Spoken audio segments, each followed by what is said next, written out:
Today we will learn about triangle law of vector addition। तो यहाँ पर triangle law of vector addition क्या है, तो इसको देख लेते हैं। मान लीजिए हमारे पास टू वेक्टर्स हैं, ये वेक्टर ए वेक्टर है और जो दूसरा वेक्टर है वो ऐसा मान लेते हैं कि ये बी वेक्टर है और दोनों की डायरेक्शन अलग अलग है।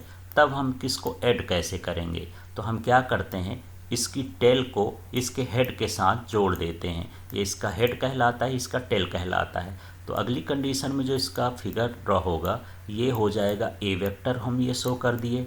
इसी तरह से यहाँ पर जब हम करेंगे तो ये कौन सा वेक्टर हो जाएगा, बी वेक्टर हो जाएगा। अब यहाँ पर इसको ट्रायंगल फॉर्म में बनाएंगे, ये ट्रायंगल फॉर्म में बना लिए। अब यहाँ पर इसका जो डायरेक्शन है ये उधर ही रहेगा, मतलब इनके अपोजिट रहेगा। तो ये हो जाएगा मान लीजिए resultant.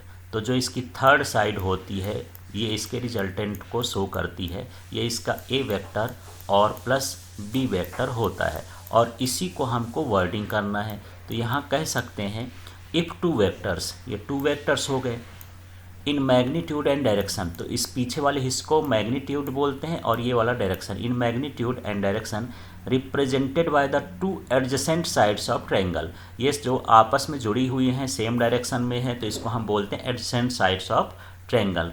Then the third side in opposite order.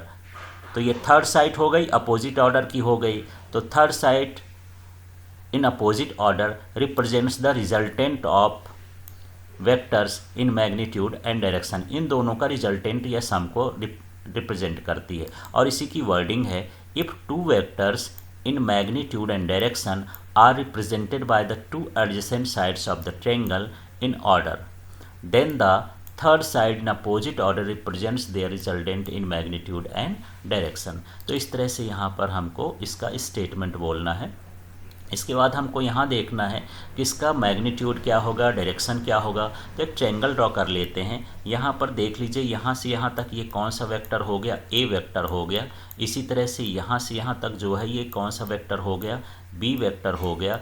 और यहाँ पर जो इसकी थर्ड साइड है और ये अपोजिट ऑर्डर में कहलाएगी, इनके अपोजिट ऑर्डर में ये इसके रिजल्टेंट को रिप्रेजेंट करेगी आर को। अब इसमें हम क्या करते हैं, थोड़ा सा यहाँ पर कंस्ट्रक्शन बढ़ा लेते हैं, इसको हम इंक्रीज कर देंगे और यहाँ पर एक परपेंडिकुलर डाल देंगे। तो ओ एन परपेंडिकुलर क्या हो गया, बी1 हो गया। और यहाँ पर जो एंगल है ये क्या है, थीटा, और इनके बीच का एंगल क्या है, अल्फा है। यहाँ पर हम यदि कंपोनेंट्स ऑफ वेक्टर करेंगे बी का कंपोनेंट, तो जिस साइड थीटा है ये बन जाएगा क्या, बी कॉस थीटा, और ये वाला जो है ये कहलाएगा बी साइन थीटा। तो यहाँ पर हम कंपोनेंट्स नेक्स्ट वीडियो में पढ़ेंगे तो वहाँ पर समझेंगे कि कंपोनेंट से कैसे आए। अब यहाँ पर वर्डिंग करना है, let O A equal to A vector. तो यहाँ पर देखिए ये ओ ए है, इसकी वैल्यू क्या कहलाई, ए वेक्टर। फिर क्या है, ए बी वेक्टर बराबर बी। तो यहाँ पर देखिए ए बी वेक्टर है, ए बी है, ये किस वेक्टर के equal to A B vector. Two vectors making angle alpha. तो यहाँ पर दोनों वेक्टर के बीच का जो एंगल है वो क्या है, अल्फा है। Using triangle of vector addition O B equal to यहाँ पर आर। तो यहाँ पर ये जो ट्रायंगल है ये इसका क्या कहलाया, रिजल्टेंट कहलाया। ओ बी की वैल्यू रिजल्टेंट कहला गई। तो इस तरह से हम यहाँ पर इसको रिप्रेजेंट करते हैं। तो ये आर इक्वल टू क्या हो जाएगा, ए वेक्टर प्लस बी वेक्टर। और जो बी एन है ये देख लीजिए बी1, इस पर ये परपेंडिकुलर है, किस पर परपेंडिकुलर है, ओ एन पर है। तो ये नॉर्मल या परपेंडिकुलर लिख सकते हैं। इस तरह से यहाँ पर हमको वर्डिंग करना है। अब देखिए अगले स्टेप में हम देखते हैं कि यहाँ पर हमको क्या निकालना है, मैग्नीट्यूड ऑफ रिजल्टेंट। तो यहाँ पर हम एक राइट ट्रायंगल ले लिए हैं, कौन सा राइट ट्रायंगल है, ओ बी एन है। अब यहाँ देखते हैं right triangle O B N में पाइथागोरस थ्योरम लगाते हैं। तो पाइथागोरस थ्योरम क्या है, यहाँ पर हाइपोटेनस का स्क्वायर जो होता है वो परपेंडिकुलर और बेस के स्क्वायर के सम के इक्वल होता है। तो ट्रायंगल में हम देखते हैं यहाँ पर जो ये वैल्यू है ये इसका हाइपोटेनस है, और ये जो वैल्यू है ये इसका बेस है, और ये जो वैल्यू है ये इसका परपेंडिकुलर है। तो इस तरह से हम यहाँ पर लिखेंगे O B square equal to O N square plus B one square. तो यही चीज़ यहाँ पर ये लिख दिए हैं। अब अगले स्टेप में देखिए ओ एन स्क्वायर के हम दो पार्ट कर दिए, ओ ए प्लस ए एन। तो इसको फिगर में देखते हैं ये कैसे आ गया। तो यहाँ पर देखिए यहाँ से यहाँ तक की वैल्यू ओ एन है इसके दो हिस्से हैं, यहाँ से अलग है तो ये क्या कहलाया ओ ए, और यहाँ से यहाँ तक क्या कहलाया ए एन, तो दोनों को ऐड करेंगे तो क्या बन जाएगा ओ एन। तो इसी तरह से ओ एन को लिख सकते हैं ओ ए प्लस ए एन। तो यहाँ पर देखिए यही चीज़ हम लिख दिए हैं, ये ओ एन स्क्वायर है, उसकी वैल्यू क्या हो गई ओ ए प्लस ए एन स्क्वायर। अब क्या करेंगे, इसका जो आइडेंटिटी होती है ए प्लस बी का होल स्क्वायर, उससे हम इसको बड़ा कर देंगे तो ये हो जाएगा ओ ए स्क्वायर, माने ए प्लस बी का होल स्क्वायर होता है A square plus B square plus 2ab। इस फार्मूले से इसको हमको फैक्टर कर देना है, तो ये हो जाएगा ओ A square plus A N square plus 2OA मतलब ये 2ab हो गया, और b1 को इस तरह से उतार दें। तो इस आइडेंटिटी का यूज करके इस ब्रैकेट को ओपन कर देना है। अब हम क्या करेंगे, इनकी वैल्यू पुट करते हैं। तो देखिए OA की वैल्यू कितनी थी, a थी। यहाँ से हम देख लेते हैं पहले फिगर से सारी वैल्यू क्या क्या है।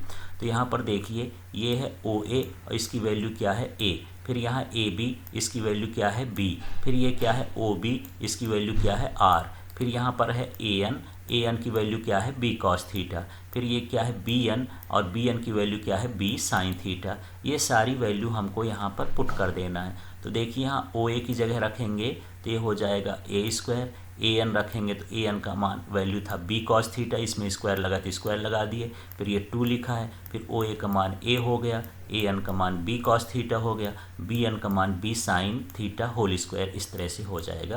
तो इसको फिगर से आप देख करके वैल्यू पुट कर सकते हैं। अब यहाँ देखिए a स्क्वायर है लेकिन ये b स्क्वायर कैसे आया, तो इस स्टेप को यदि आप खोलेंगे तो ये b स्क्वायर हो जाएगा, कॉस स्क्वायर हो जाएगा, ये यदि स्क्वायर अंदर कर देंगे। इसी तरह से ये स्क्वायर अंदर कर देंगे तो ये हो जाएगा b स्क्वायर हो जाएगा, ये साइन स्क्वायर हो जाएगा। यहाँ से b इसमें से कॉमन लेंगे तो ये आएगा b स्क्वायर, अंदर बचेगा कॉस स्क्वायर और साइन स्क्वायर थीटा, इसकी वैल्यू 1 होती है तो इस तरह से सब हट जाएगा। यहाँ पर सिर्फ क्या बचेगा 2ab cos थीटा, तो ये 2ab cos थीटा हो गया। इसका स्क्वायर हटाएंगे तो इधर स्क्वायर रूट हो जाएगा a square plus b square plus 2ab cos theta. तो यही जो है रिजल्टेंट का मैग्नीट्यूड है। अब हम रिजल्टेंट की डायरेक्शन की बात करते हैं। तो यहाँ पर फिर से ये ट्रायंगल लेते हैं OBN और इसमें tan अल्फ़ा देखते हैं। तो जो tan थीटा होता है वो होता है परपेंडिकुलर अपॉन बेस। तो हम फार्मूले में यहाँ पर फिगर में देखेंगे कि यहाँ पर परपेंडिकुलर क्या हो गया BN और यहाँ पर जो बेस है वो क्या हो गया ON। तो यहाँ पर BN अपॉन ON लिखेंगे, फिर इसको ON को हम दो हिस्से में लिखेंगे OA और प्लस AN। तो चलिए यहाँ पर देख लेते हैं, जो ये फिगर है इसमें लिख देते हैं ये BN इसका परपेंडिकुलर, ये हो गया इसका बेस, ये BN की जगह BN लिखे, ON को हम लिख सकते हैं OA प्लस AN।